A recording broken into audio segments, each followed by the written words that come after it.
Let's set up Bitcoin knots. If you don't know why knots matters, go check out my previous videos on core versus knots. The links are below. Today is strictly about setup.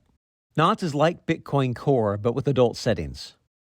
It's maintained by Luke Dashjr. He's been holding Bitcoin together for years. Knots lets you block spam, junk like JPEGs and tokens. Start9 servers are a great always-on upgrade. And if you want a quick turnkey solution, let me know in the comments if you want a video on Start9.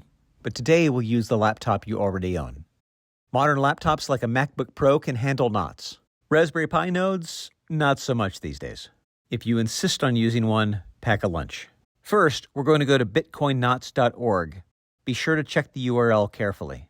Watch out for sites that aren't genuine like bitcoinknots.com or scam sites with obvious names like Bitcoin Notes or, Barkcoin Noodles. Before we begin, fair warning, I'm about to go fast, so keep that finger hovering over the pause button. All right, found it? Good, let's go. The Knots website should identify your Mac automatically. You're going to download 3 things here. The Knots installer, a file called SHA-256-SUMS, and another file called SHA-256-SUMS.asc. These are all essential, so don't skip them. Windows users, this step looks similar but uglier. Now hold on. Don't go double-clicking like an impatient toddler once you've downloaded those files. We need to make sure you didn't just grab malware disguised as Bitcoin knots. Anytime you download software from the internet, you're trusting it hasn't been tampered somewhere along the way. Trust is fine for relationships. For Bitcoin, trust is how you lose all your coins. Here, we verify. We're going to use PGP to check 2 things. First, that the file you download hasn't been altered in any way. And second, that it was actually signed by the real Knots developers, not some teenager with a hoodie and a fake GitHub account. The ASC file you just downloaded is a digital signature. The developers used their private keys to sign it, and now we'll use their public keys to check it. If the signature matches, you know you've got the real thing. The absolute best way to be sure is to get the developer's fingerprint directly from them in person. That way you know you aren't being tricked by a compromised site or middleman. If you want to know why this matters, and why you should prefer that over every other method, I made a whole video about it. It's linked in the description. All right, here we go. Open terminal. If that scares you, relax. We're just going to be typing commands, not opening a wormhole to 1995 chat rooms. To open terminal, press Command Space, type terminal, and press Enter. First, we're going to see if you have Git installed. Type git -- version. If you get a version number, do a little happy dance. If you get a sad command not found, you'll have to install it later.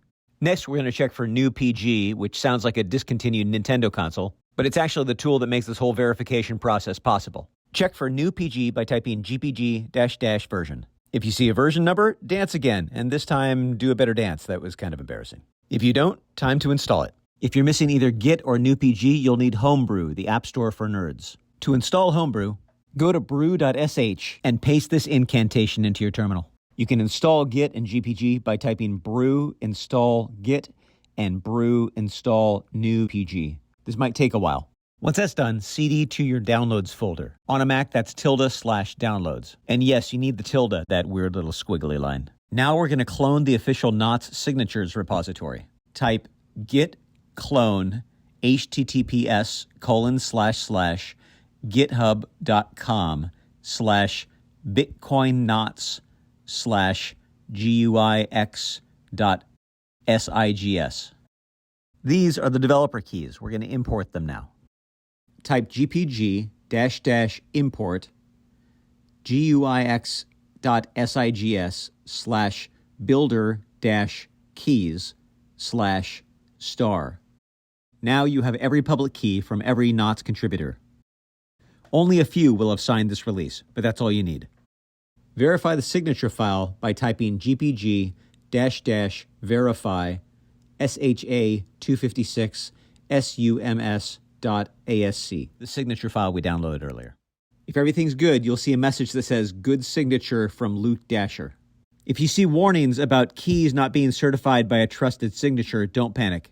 Those messages just mean you haven't built a web of trust yet. Unless you've personally verified signatures face-to-face, that warning will always be there. Finally, make sure the actual Knots installer matches the checksum list by typing SHA-SUM-A256-check SHA-256-SUMS. If you see OK on your file name, congrats, you're installing the real Bitcoin Knots. If you find your file name and it says failed, delete everything and start over. Congratulations, you've outsmarted hackers, governments, and maybe your nosy roommate. Go get yourself a snack, preferably one that wasn't signed by a malicious key. Now you can unzip the Knots app and drag it to Applications.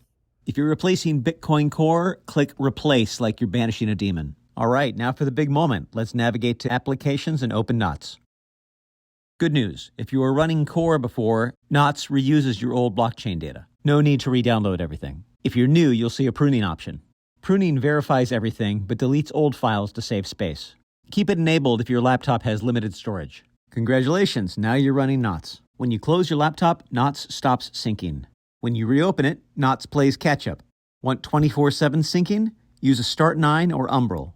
Should I make tutorials for those? Let me know in the comments. Your Mac is now running Bitcoin Knots. You're spam-free and in control.